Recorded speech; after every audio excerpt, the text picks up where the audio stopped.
বিসমিল্লাহির রহমানির রহিম। আসসালামু আলাইকুম রাহমাতুল্লাহ। সুপ্রিয় শিক্ষার্থীরা, ক্রিয়েটিভ টিচিং মেথডের পক্ষ থেকে আমি মোহাম্মদ আতিকুল ইসলাম সুমন নিয়ে আসলাম পরিসংখ্যানের উপর আর একটা গুরুত্বপূর্ণ ক্লাস। আমাদের আজকের আলোচনার বিষয় হচ্ছে বহুভুজ, যেটা আমাদের নবম দশম শ্রেণীর জন্য অত্যন্ত গুরুত্বপূর্ণ।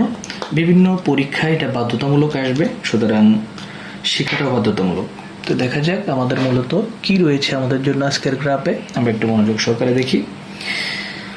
তো দেখেন আমাদের এখানে প্রথমত আমরা শ্রেণী লিখে ফেলবো। 41 থেকে কত 50, 51 থেকে 60, 61 থেকে 70, তারপর 71 থেকে 80, 81 থেকে 90 লিখলাম। মধ্যমান 81 থেকে 90 যাক।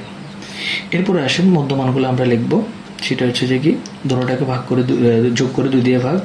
তো 50 যোগ 41 ভাগ যোগ 91 ভাগ 2 35.5 45.5। এরপর শ্রেণী ব্যবধান যোগ করবো 10 55.5 65.5 75.5 অ্যান্ড 85.5। একটা করে আমরা বেশি করেছি সম্ভাব্য, তো এটা আশা করি আপনারা বাদ দিয়ে দিবেন। তো গণসংখ্যার মধ্যে আমাদের রয়েছে 5, 10, 15, 25 এবং কত 5। তো এখানে আসেন এবার গ্রাফ অঙ্কনের পর্ব।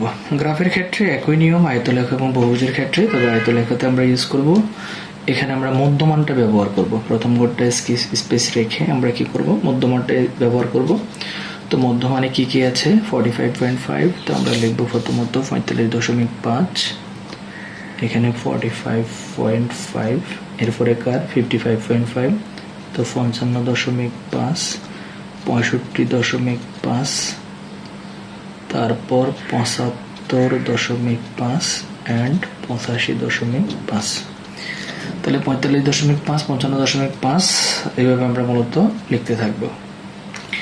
45.5, 55.5, 65.5, 75.5, 85.5। গ্রাফে আশা করি শ্রেণী অক্ষে পয়েন্টগুলো লিখবেন, কিন্তু আমার ওই কলমের কারণে হয়তো বোঝা যাচ্ছে না, একটু করে আপনারা এটা ক্লিয়ার করে নেবেন। আর উপরে গণসংখ্যা দিব কত, 5, 10, 15, 20, 25 অ্যান্ড কত 30।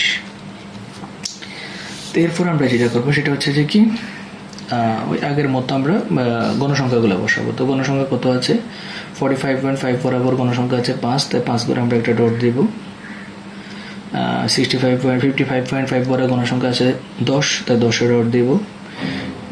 তারপর আসেন যে কি 65-এ 15, 5, 10, 15, 75-এ 25, 5, 10, 15, 20, 25 অ্যান্ড 85.5-এ আছে 5, তারপর হচ্ছে 5।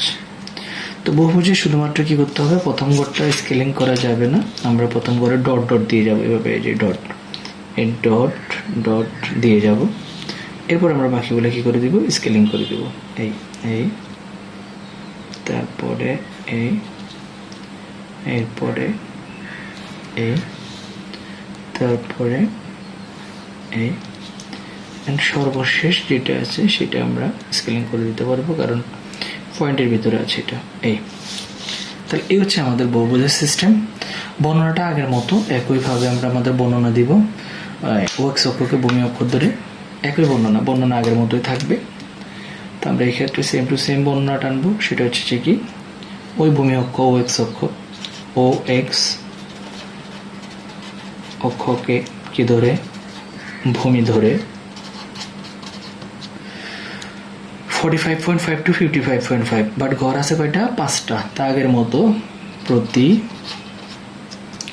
এক বর্গ সমান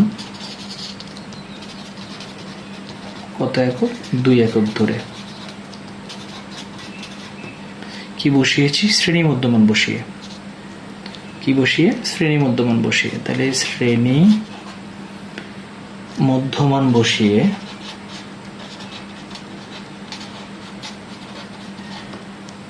এবং ওয়াই অক্ষকে লম্ব অক্ষ ধরেছি, ও ওয়াই অক্ষকে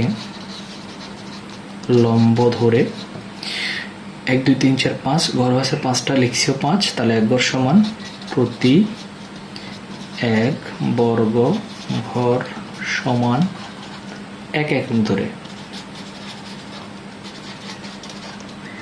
গণসংখ্যা বসিয়েছি, বসিয়ে কি আঁকছি, এটা বহুভুজ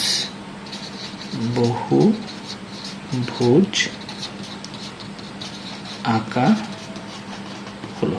এই হলো শিক্ষার্থীরা আমাদের বহুভুজ অঙ্কন করা। আমরা আশা করি এটা বুঝতে পেরেছি। এটাই আমাদের বহুভুজ। এভাবে অঙ্কন করবেন, ভিতরে ভরাট করে কোনো প্রয়োজন নেই। বর্ণনাটা ওই আয়তলেখার মতো সম্পূর্ণ নিজের মতো করে নিচে দিবেন। ধন্যবাদ সাথে থাকার জন্য। পরবর্তী ক্লাস আমাদের অজীব রেখা নিয়ে হবে। ততক্ষণ পর্যন্ত সুস্থ থাকবেন। আল্লাহ হাফেজ। আসসালামু আলাইকুম রহমতুল্লাহ।